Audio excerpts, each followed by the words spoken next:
Il arrive un moment dans chaque vie, dans chaque voyage d'âme, où les murmures des cieux deviennent impossibles à ignorer. L'univers ne crie pas ses vérités, il les chuchote, doucement mais avec persistance, jusqu'à ce que même les cœurs les plus récalcitrants soient contraints d'écouter. Lorsque les cieux parlent, leur voix n'est pas limitée par les sens terrestres. Même les sourds entendront un jour, non pas à travers une symphonie de grâce, mais souvent à travers le fracas retentissant de leur propre chute. La patience divine, aussi infinie qu'elle puisse paraître, n'est pas sans limite. Ce n'est pas une simple opinion ou une notion poétique. C'est une réalité inscrite dans les annales du temps. Des civilisations entières, jadis fières et inflexibles, se sont effondrées dans l'oubli, non pas parce que Dieu était cruel ou injuste, mais parce qu'elles ont refusé d'écouter les avertissements qui résonnaient autour d'elles. Imaginez-vous, debout sur le seuil du jugement ultime. Vous pensez avoir déjoué le divin, que vos actions se sont glissées inaperçues à travers les mailles d'un regard omniscient. Il y a une suffisance dans votre posture, une arrogance tranquille qui chuchote des mensonges d'invincibilité. Pourtant, en un clin d'œil, la réalité vous frappe. Vous réalisez que chaque acte, chaque pensée, chaque intention a été mis à nu devant le divin, aussi clair que la lumière du jour. Dieu a observé tout au long, sa patience immense mais non inépuisable. Le moment du jugement n'est pas comme une réprimande douce d'un parent ou une correction légère pour un enfant pris la main dans le sac. Non, cette fois, il n'y a pas de seconde chance, pas de soupirs indulgents de pardon. Cette fois, les conséquences arrivent comme une tempête précise, implacable et dévastatrice. Cela ressemble à un tireur d'élite divin qui vise avec une précision imparable, ne laissant aucune place au doute ou à l'évasion. Pour ceux qui se sont dressés contre les élus, qui ont moqué, ridiculisé et tourné en dérision leurs avertissements, l'heure du jugement est arrivée. Ils riaient avec défi, rejetant chaque parole d'avertissement comme une folie. Leur arrogance les rendait audacieux, et leur moquerie devenait un bouclier contre leur peur de la vérité.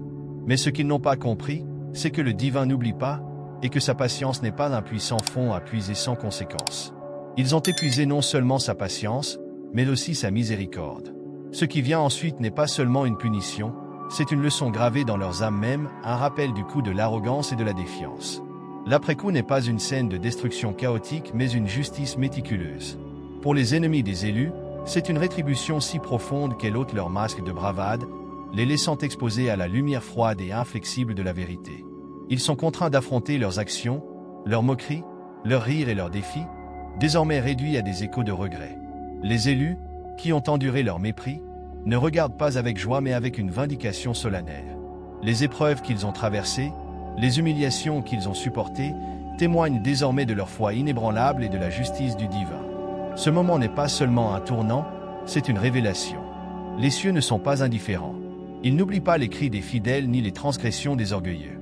Bien que les rouages de la justice tournent lentement, ils tournent avec précision, garantissant qu'aucune action, aucune pensée, aucune intention n'échappe à l'œil omniscient. Pour les élus, c'est un moment d'affirmation, un rappel que leurs luttes n'ont pas été vaines, que leur foi n'était pas mal placée. C'est un témoignage de la vérité selon laquelle, bien que le divin puisse différer, il ne renie jamais la justice. Éveillez donc votre esprit, élus. Que ce moment soit un appel aux armes, non pas dans la colère ou la vengeance, mais dans une foi inébranlable. Le chemin devant vous peut être semé d'embûches, mais il est illuminé par la lumière de la vérité et de la justice. Tenez-vous droit et ferme, car vous n'êtes pas seul. Les cieux sont à vos côtés, guidant vos pas et gardant votre esprit. Que le monde voie que les élus ne sont pas abandonnés, que leur foi est leur bouclier et leur vérité leur épée. En fin de compte, la justice n'est pas simplement rendue, elle est révélée dans toute sa gloire, brillant avec l'éclat de l'éternité. Et tandis que les ennemis de la vérité s'effondrent sous le poids de leurs propres défis, que les élus se lèvent, inébranlables et déterminés, un phare d'espoir et un témoignage de la puissance durable de la foi. 1. Le contrat divin, une histoire de justice et d'accomplissement. Depuis l'aube de l'existence, un plan sacré a été gravé dans le tissu de l'éternité, un contrat divin, immaculé dans sa précision et indiscutable dans son autorité. Ce n'était pas l'œuvre du hasard ou de la coïncidence, mais un chef-d'œuvre de but et d'intention, créé par la puissance suprême qui gouverne toutes choses. Au cœur de ce plan se trouvaient les élus, des individus marqués par le destin pour accomplir des rôles d'une importance profonde. Leur chemin n'était pas laissé aux caprices du hasard, ils étaient tracés avec une clarté inébranlable, chaque pas étant en harmonie avec la volonté du Créateur. Cependant, parallèlement à leur voyage, existait un fil conducteur opposé. Le sort de ceux qui résistaient, qui cherchaient à miner les élus et à se rebeller contre l'autorité divine qui gouverne l'univers. Voici l'histoire de leurs défis, de la miséricorde offerte puis gaspillée, et de la justice, inévitable et absolue. La patience divine, un test mal interprété. Beaucoup sous-estiment la nature de la patience divine. Elle n'est ni infinie ni passive. Elle est délibérée, un silence calculé qui contient à la fois miséricorde et défi. Chaque avertissement donné aux adversaires, chaque moment de grâce étendu à eux, faisait partie d'une alliance céleste forgée bien avant qu'ils en aient conscience. Cette alliance n'était pas arbitraire. Elle était enracinée dans la sagesse et la justice, un équilibre qui assure l'harmonie de la création. La dernière clause de ce contrat divin est désormais atteinte. Mais la conclusion n'a pas été soudaine, elle ne découle pas d'un seul acte ou choix. Au contraire, elle s'est déployée au fil du temps, à travers d'innombrables occasions de changement, de repentance et de reconnaissance des erreurs. Le silence de Dieu pendant leur rébellion n'était pas une absence de pouvoir ou de conscience. C'était une stratégie divine conçue pour offrir un espace à la réflexion et à la rédemption. Cependant, l'orgueil et l'arrogance ont aveuglé les adversaires. Ils ont mal interprété cette patience comme une faiblesse et ont pris la miséricorde pour de l'indulgence. Convaincus de leur invincibilité, ils ont exploité chaque chance qui leur était donnée, croyant qu'ils pouvaient agir sans conséquence. Ce qu'ils n'ont pas compris, c'est que la miséricorde divine n'est pas infinie dans sa disponibilité, elle est infinie dans son but. La miséricorde est un cadeau, mais c'est aussi un test d'humilité, de conscience et de capacité à changer. Ils ont échoué à ce test, non pas parce qu'ils manquaient d'avertissement, mais parce qu'ils ont choisi de les ignorer. L'accomplissement du jugement. Maintenant, le moment de l'accomplissement est arrivé. Le jugement qui se déploie n'est pas un acte impulsif de colère ou de vengeance. Il est précis, délibéré et aligné avec l'ordre supérieur de la justice qui gouverne toute existence. Les conséquences auxquelles ils sont confrontés ne sont ni aléatoires ni cruelles. Elles sont le résultat direct de leurs propres actions, la conclusion inévitable d'une histoire qu'ils ont eux-mêmes écrite. La maladie, la souffrance et la chute qui les engloutissent ne sont pas de simples punitions, elles sont les manifestations de leur choix. Les graines de la rébellion qu'ils ont semées ont porté des fruits amers, et le temps de la récolte est arrivé. Le plan divin n'est pas celui du chaos ou de l'injustice, il est celui de l'équilibre. Chaque acte a une réaction, chaque choix une conséquence, et chaque rébellion un châtiment. Pour les élus, ce moment marque une transition. Ils ont pleinement embrassé leur destin, les rôles qu'ils étaient toujours destinés à accomplir. Leur voyage n'a pas été sans épreuve ni opposition, mais ils sont restés fermes, leur foi et leur résolution intactes. Maintenant, ils se tiennent à leur place légitime, élevés par la même justice qui appelle leurs adversaires à rendre des comptes. Un témoignage de l'ordre divin. Il n'y a plus de place pour la négociation ou la marchandisation. Le temps des avertissements est révolu. Ce qui se déroule désormais n'est pas simplement un acte de représailles, mais le résultat naturel d'un récit divin qui a été mis en mouvement bien avant que les acteurs n'en prennent conscience. C'est l'aboutissement d'un plan qui dépasse la compréhension humaine, un témoignage des principes inébranlables qui gouvernent l'univers. Le contrat divin a atteint sa conclusion. Ce n'est pas une histoire de cruauté, mais d'inévitabilité, un rappel que chaque action a ses conséquences et que chaque choix a son châtiment. Les adversaires sont laissés face aux conséquences de leurs défis, leur arrogance maintenant remplacée par le poids de leur réalité. Pendant ce temps, les élus s'élèvent, leur destin accompli, leur rôle dans le plan divin désormais terminé. Ce moment est plus que la justice, c'est une révélation de la vérité.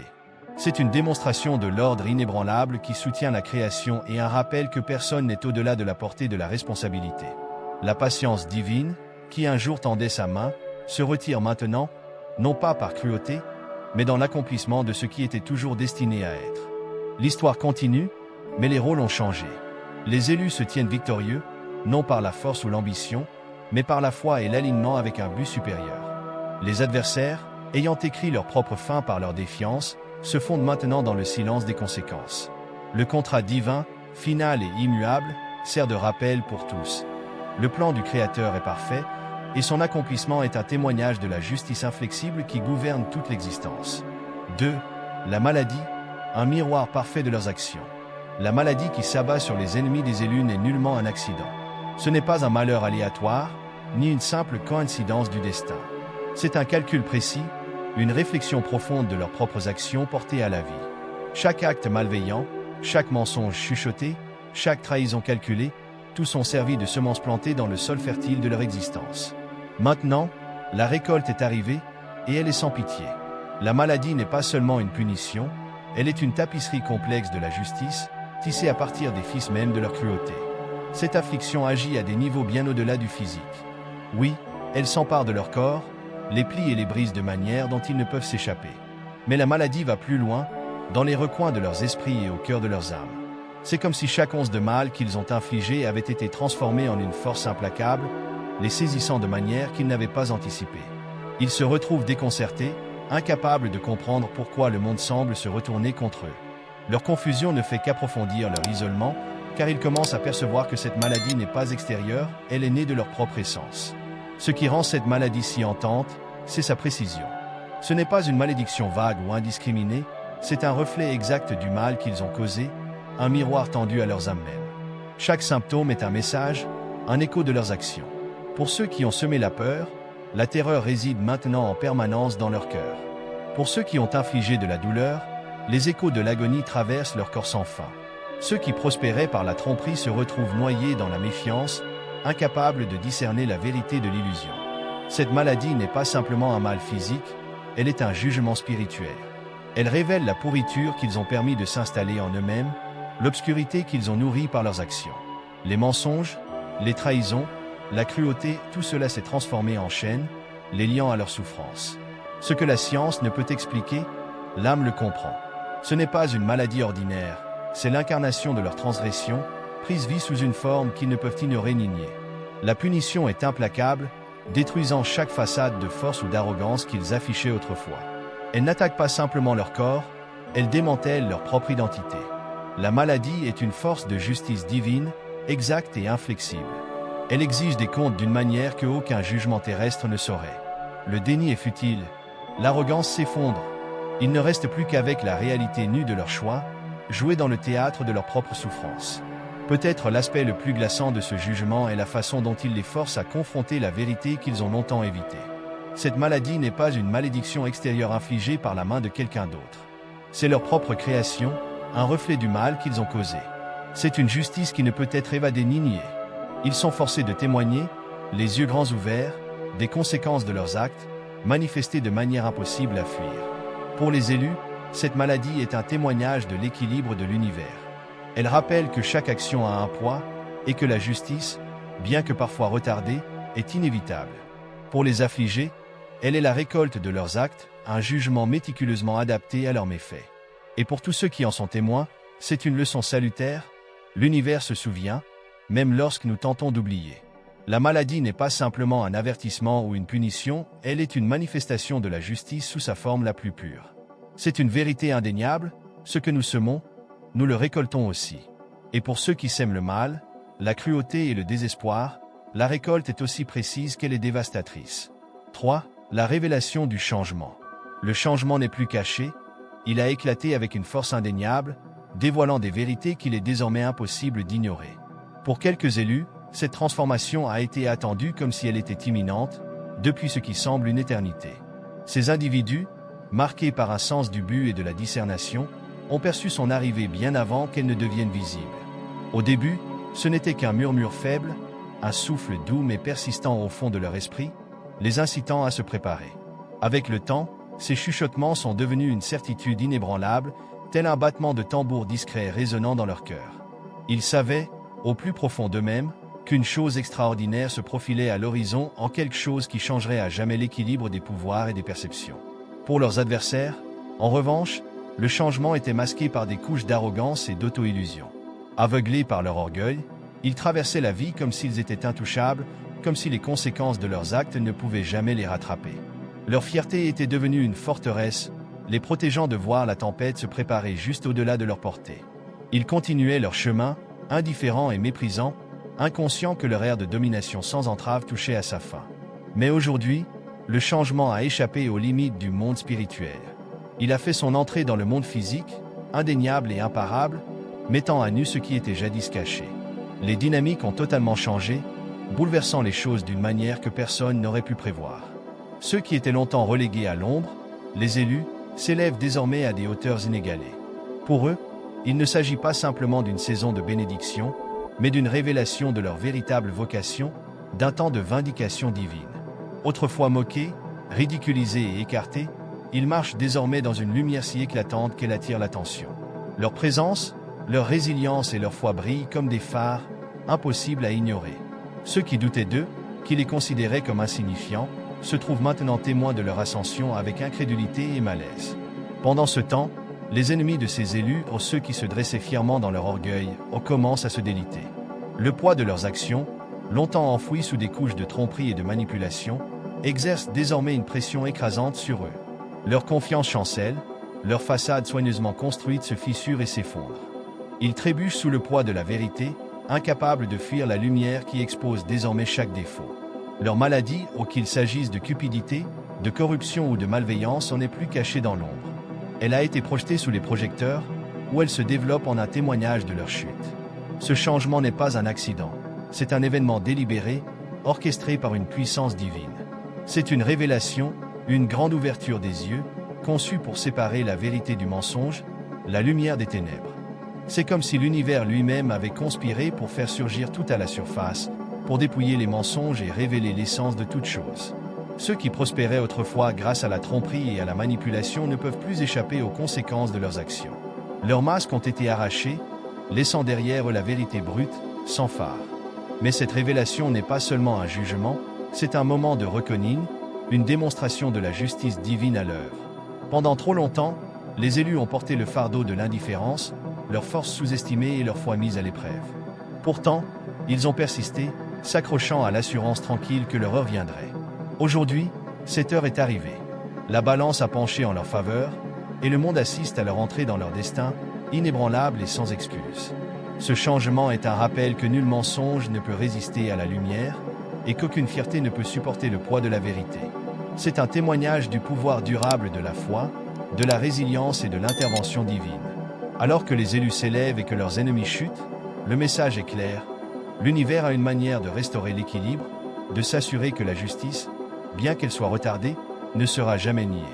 Et en ce moment, le monde est témoin du triomphe de la vérité sur la tromperie, de la lumière sur les ténèbres et de la foi sur l'arrogance. 4. La période de grâce est terminée. Trop longtemps, les ennemis des élus ont agi avec arrogance, prospérant dans l'illusion que leurs actions n'avaient aucune conséquence. Ils ont mal interprété le silence de Dieu comme de l'indifférence, sa patience comme de la faiblesse, et sa miséricorde comme une garantie de tolérance infinie. Ils ont exploité ce faux sentiment de sécurité, en doublant leur méchanceté, convaincus que le jugement ne viendrait jamais. Mais la grâce divine n'a jamais été un laissez-passer gratuit. Elle était une bouée de sauvetage, une chance de repentance qu'ils ont systématiquement ignorée.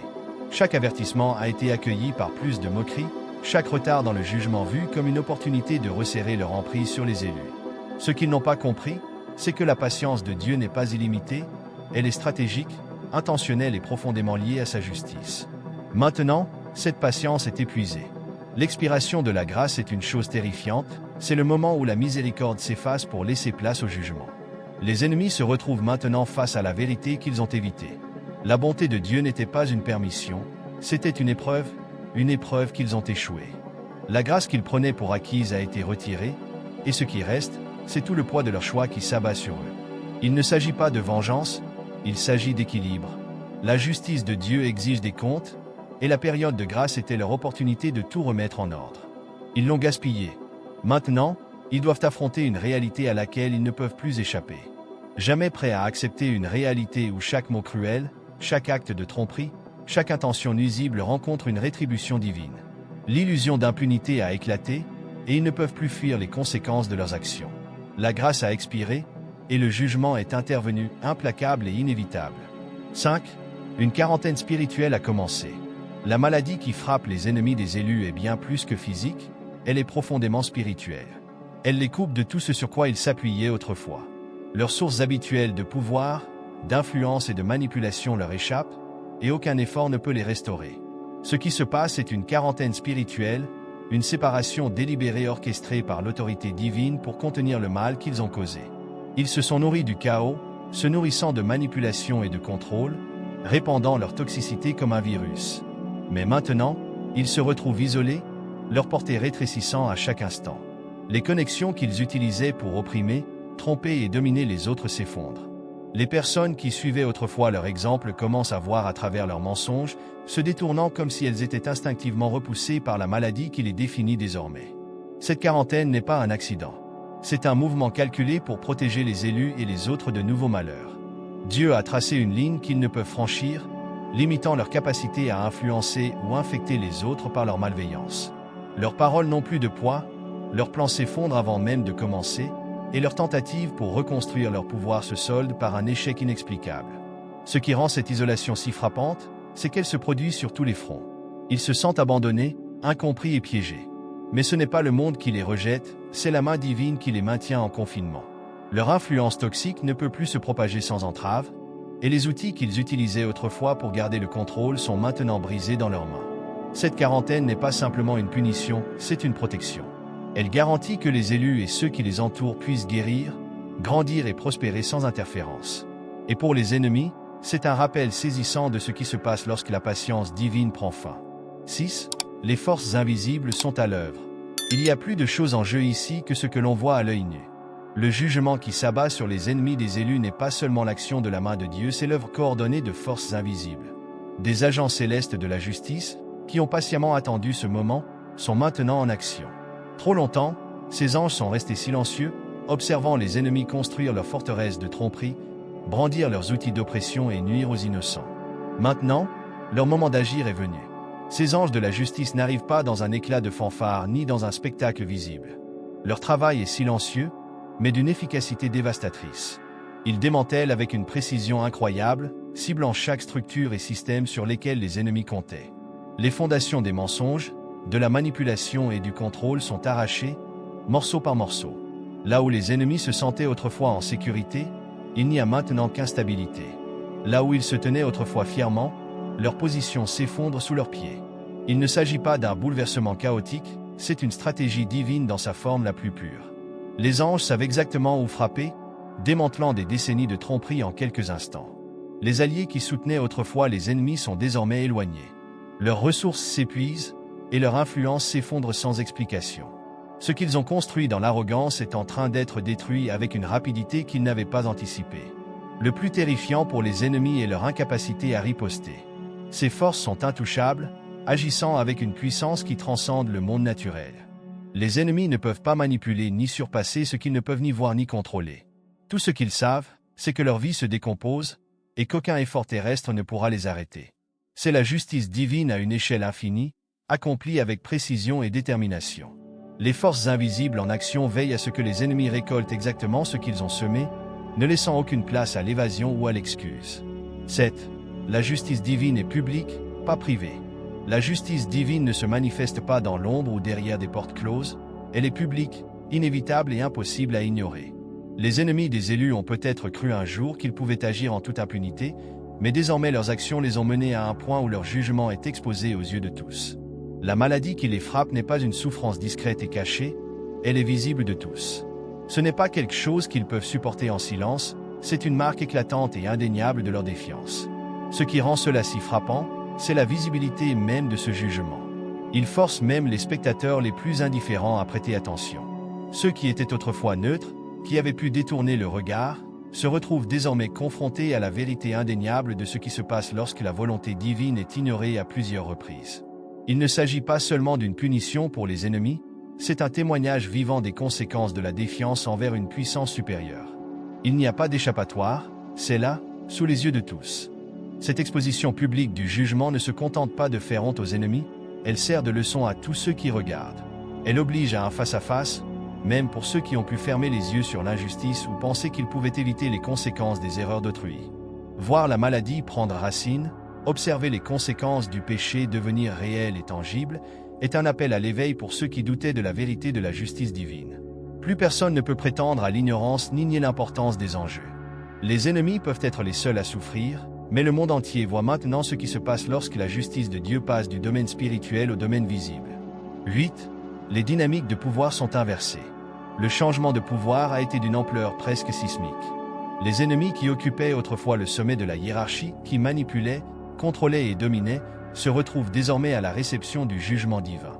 Pendant si longtemps, ils se sont délectés de leur position de pouvoir, convaincus que leur influence était inébranlable. Mais en un instant, Tout a basculé. Ceux qui étaient autrefois marginalisés, incompris ou persécutés se trouvent désormais dans une position d'autorité qu'ils n'avaient jamais recherchée, mais à laquelle ils étaient destinés. Les ennemis, qui cherchaient autrefois à les détruire, se retrouvent désormais impuissants face aux mêmes personnes qu'ils tentaient d'opprimer. Ce qui est encore plus puissant, c'est que les élus ont reçu quelque chose de bien plus puissant que le pouvoir terrestre, l'autorité spirituelle.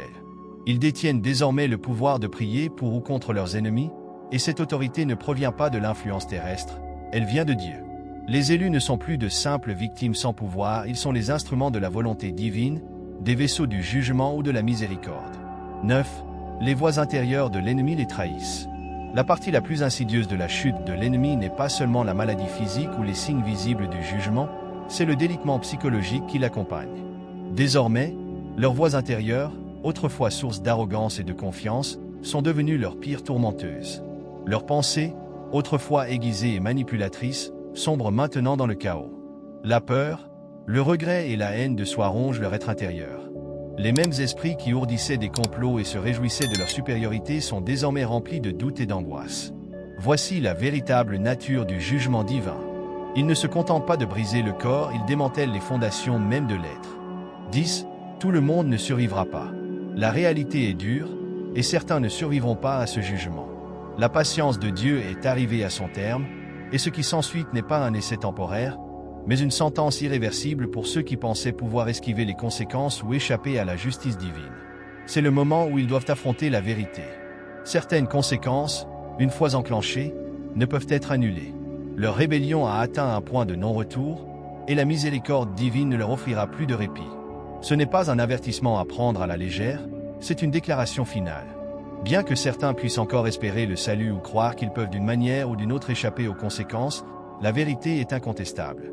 Ce n'est pas une épreuve destinée à tester ou prolonger le processus. C'est le moment où le jugement est rendu, et certains s'effondreront sous son poids. Ceux qui ont passé des années à semer la discorde, la cruauté et la corruption pourraient se retrouver face à un abîme sans issue. Le plan divin ne laisse plus de place aux retards interminables. Le temps du changement est révolu, et pour certains ennemis, la maladie, la souffrance et l'exposition seront leur dernière expérience. Ce n'est plus une question de sympathie ou de miséricorde, c'est une conséquence directe de leur choix. Pour ceux qui pensaient que leur manipulation pourrait les sauver, la réalité est que certaines actions ont des conséquences si profondes qu'aucune quantité de supplication ou de regret ne pourra les effacer. La sentence a été prononcée, et pour certains, il n'y a pas de survie possible. La porte de la miséricorde est fermée, et désormais, ils doivent affronter ce qu'ils ont créé. Numéro 11. Les élus sont élevés dans le processus. Au fur et à mesure que les ennemis des élus tombent, ces derniers s'élèvent eux-mêmes non seulement en esprit, mais aussi en position, en pouvoir et en autorité divine. Chaque épreuve qu'ils ont traversée, chaque trahison qu'ils ont subie et chaque persécution qu'ils ont endurée a maintenant pris un sens profond. Ce qui était autrefois perçu comme une faiblesse ou une victime s'est transformé en une force et une autorité incontestables. Leur persévérance est maintenant récompensée publiquement d'une manière impossible à ignorer. Les ennemis pensaient pouvoir les écraser, briser leur détermination et faire taire leur voix. Mais au contraire, les élus sont restés fermes. Leur foi, leur loyauté et leur confiance inébranlable dans le temps divin les ont positionnés pour une élévation qui est à la fois spirituelle et tangible. Ceux qui ont jadis cherché à les détruire sont maintenant témoins de leur ascension, et rien de ce que ses ennemis peuvent faire ne pourra inverser cela. Ce qui frappe dans cette élévation, c'est sa visibilité. Ce n'est pas seulement une transformation intérieure discrète, c'est une manifestation publique de ce qui arrive quand quelqu'un reste fidèle à son but, même lorsque le monde est contre lui. Les élus prennent désormais des rôles de leadership, d'influence et d'autorité, et ce faisant, ils détiennent le pouvoir de changer les systèmes mêmes qui ont cherché à les opprimer. Leur récompense ne se limite pas à des titres ou à des biens matériels. Ils sont les héritiers légitimes de l'autorité spirituelle, capables de mener avec sagesse, grâce et l'appui de la volonté divine. Les ennemis ont cru que leurs intrigues briseraient les élus, mais en réalité, elles ne les ont rendus que plus forts, plus affûtés et plus préparés à accomplir leur destinée divine. Les élus ne se contentent pas de survivre. Ils prospèrent, et le monde les observe alors qu'ils prennent leur place légitime, couronnés de l'honneur et de l'autorité qu'ils ont toujours mérité. Numéro 12. La maladie expose des alliances cachées. La maladie n'est pas seulement une affection physique. C'est une force qui révèle les réseaux secrets de corruption et de tromperie que les ennemis des élus ont soigneusement construits. Au fur et à mesure qu'elle se propage, elle agit comme une loupe, mettant en lumière ceux qui opéraient dans l'ombre, soutenant, profitant ou fermant les yeux sur les injustices. La maladie ne cible pas uniquement les principaux responsables, elle cherche à dévoiler chaque complice ayant joué un rôle dans l'accomplissement de leurs actions, peu importe à quel point ils ont tenté de rester discrets. Ce qui est particulièrement dévastateur dans cette révélation, c'est que personne n'est à l'abri. La maladie expose l'étendue réelle de ces alliances secrètes, et même ceux qui pensaient être intouchables se retrouvent maintenant entraînés à la lumière. Les partenaires silencieux, les complices discrets et les opportunistes qui prospéraient dans l'ombre sont tous mis à jour. Leur implication est désormais évidente, et aucune dénégation ni distance ne peut désormais les protéger. Pour beaucoup, c'est le moment du jugement. Ceux qui sont restés silencieux, regardant les torts se commettre, se retrouvent désormais incapables d'échapper aux conséquences de leur inaction, ou pire encore, de leur participation active. La maladie ne se contente pas de révéler ceux qui étaient directement impliqués, elle dénoue les réseaux ou les individus qui ont secrètement profité de la souffrance des autres. Ce que les ennemis n'ont pas compris, c'est que leurs alliances n'étaient jamais aussi solides qu'ils le croyaient. La maladie ne fait pas de distinction, elle contamine et expose tous ceux qui ont contribué à l'injustice. Aucun complice, aussi modeste soit son rôle, n'échappera à la responsabilité. C'est la vérité qui éclate au grand jour. Chaque action a ses conséquences, et chaque main cachée ayant contribué à l'oppression est désormais visible, forcée de faire face aux conséquences de ses choix. Le nombre 13. Le salut est encore possible, mais à un prix. Pour ceux qui parviennent à trouver le chemin de la rédemption, ce n'est pas une issue facile ou une carte blanche. L'opportunité de s'éloigner du chemin de la destruction existe encore, mais elle a un coût élevé. Ce n'est pas un moment pour des demi-mesures ou des excuses. La véritable rédemption exige une soumission totale, une reconnaissance honnête et complète des torts causés, ainsi qu'une volonté de confronter les vérités dures de leurs actions. Ce n'est pas seulement une question de prononcer les bons mots, il s'agit de véritable repentir et de la détermination à réparer autant de torts que possible, peu importe la difficulté ou la douleur du processus. Pour ceux qui choisissent ce chemin, la rédemption ne promet pas un soulagement immédiat ou une solution rapide. C'est un long et humble chemin, où chaque pas vers la guérison sera une lutte. Le poids de leurs actions passées ne peut être effacé du jour au lendemain, et les conséquences de leurs actes ne se balaient pas facilement. Pour marcher sur cette route, ils doivent être prêts à affronter toute l'étendue de la destruction qu'ils ont causée, non seulement aux autres, mais aussi à eux-mêmes. Le chemin de la rédemption n'est pas celui de la gloire ou du gain personnel. C'est un chemin de souffrance et d'humilité, où ils doivent être dépouillés de leur fierté et de leur ego et accepter que leur passé a créé une fracture. Seul un travail acharné, une véritable transformation et une volonté de réparer les torts peuvent commencer à guérir cette fracture. La guérison prendra du temps, et elle sera douloureuse. Il n'y aura pas de raccourci, pas de solution magique, et aucune façon d'échapper aux conséquences de leurs actions. Mais pour ceux qui sont véritablement prêts à se soumettre au processus de rédemption, il existe une chance de restauration spirituelle. Ce ne sera pas facile, et cela ne viendra pas sans sacrifice. L'opportunité de changer, de se racheter et de trouver le pardon existe encore. Cependant, ils doivent être prêts à payer le prix de l'humilité, de l'honnêteté et d'un engagement indéfectible pour guérir. Ce n'est qu'alors qu'ils pourront commencer à reconstruire ce qu'ils ont détruit, en commençant par eux-mêmes. Au final, ce que nous voyons n'est pas simplement un affrontement entre le bien et le mal, mais un profond bouleversement dans l'ordre divin, un règlement de compte auquel personne ne peut échapper. Les élus s'élèvent, portés par leur persévérance, leur obéissance et leur foi, tandis que leurs ennemis, jadis si puissants, sont maintenant confrontés aux conséquences de leurs actions. La maladie qui les afflige n'est pas simplement une souffrance physique.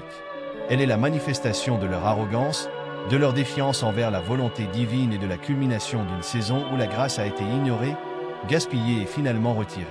Pour les élus, ce moment est un triomphe non de vengeance, mais de justice divine. Ils restent fermes dans leur autorité, sachant que leur élévation n'est pas due à leur propre force, mais à un dessein divin. À mesure que les marées du destin tournent, les ennemis se retrouvent non seulement à lutter contre l'effondrement de leurs mondes extérieurs, mais aussi à endurer une lutte intérieure déchirante. Leurs esprits, jadis source de force et de calcul, deviennent désormais des arènes de trahison et de chaos. Les réseaux et alliances complexes qu'ils avaient tissés avec soin se dissolvent dans le néant, les laissant exposés et vulnérables. Pourtant, au milieu de cette dégradation, une lueur d'espoir persiste. La rédemption, bien que lointaine et semée d'embûches, reste une possibilité toujours présente. C'est un chemin empreint d'humilité, de sacrifice et de transformation profonde qui exige une soumission totale au processus de repentance, de restitution et de guérison. Pour ceux qui sont assez courageux pour embrasser ce voyage, la porte de la grâce reste entrouverte, offrant une chance de réécrire leur destin. Pour ceux qui cherchent véritablement à changer, le chemin qui les attend n'est ni court ni facile. C'est un voyage marqué par des épreuves qui testent l'esprit et des défis qui forgent la résilience. Chaque pas en avant nécessite de confronter les recoins les plus sombres de l'âme et de réparer les transgressions du passé. Pourtant, pour ceux qui persévèrent, la récompense est incommensurable. La restauration les attend au bout de ce chemin ardu, une renaissance qui insuffle la vie dans des esprits brisés et rétablit l'équilibre dans des vies fracturées. Ce n'est pas simplement un récit de jugement, mais un témoignage de la vérité éternelle selon laquelle la justice divine est à la fois implacable et rédemptrice. Elle avance avec une précision inflexible, s'assurant qu'aucune action, qu'elle soit bonne ou mauvaise, échappe à son regard. Les élus, ceux qui ont enduré et émergé victorieux, sont la preuve vivante du pouvoir transformateur de la persévérance. Leurs histoires inspirent l'espoir et affirment que la grâce est accessible à ceux qui la cherchent sincèrement. En revanche, les ennemis, consumés par leur défiance et leur refus de changer, servent de rappel sévère des conséquences de résister à la volonté divine. Leur chute n'est pas seulement une punition, mais une leçon, un avertissement pour tous ceux qui croient pouvoir échapper au règlement inévitable. Au final, personne ne peut échapper à la vérité. Que ce soit par le chemin de la rédemption ou par la dure réalité du jugement, chaque individu doit affronter les conséquences de ses actions.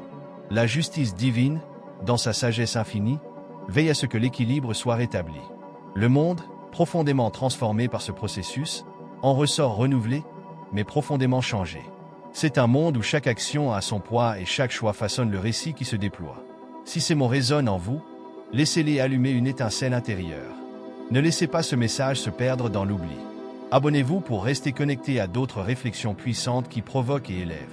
Si vous ressentez ce changement dans l'air, montrez votre soutien en aimant ce message. Votre voix compte, alors rejoignez la conversation en partageant vos pensées dans les commentaires ci-dessous. Il s'agit d'un dialogue qui doit continuer, d'une vérité qui doit se propager. Si vous connaissez quelqu'un qui a besoin d'entendre cela, partagez-le sans hésitation. Le temps de l'éveil est maintenant. Ensemble, levons-nous en tant qu'êtres choisis, embrassons l'appel à la transformation et restons fermes dans la lumière de la justice divine.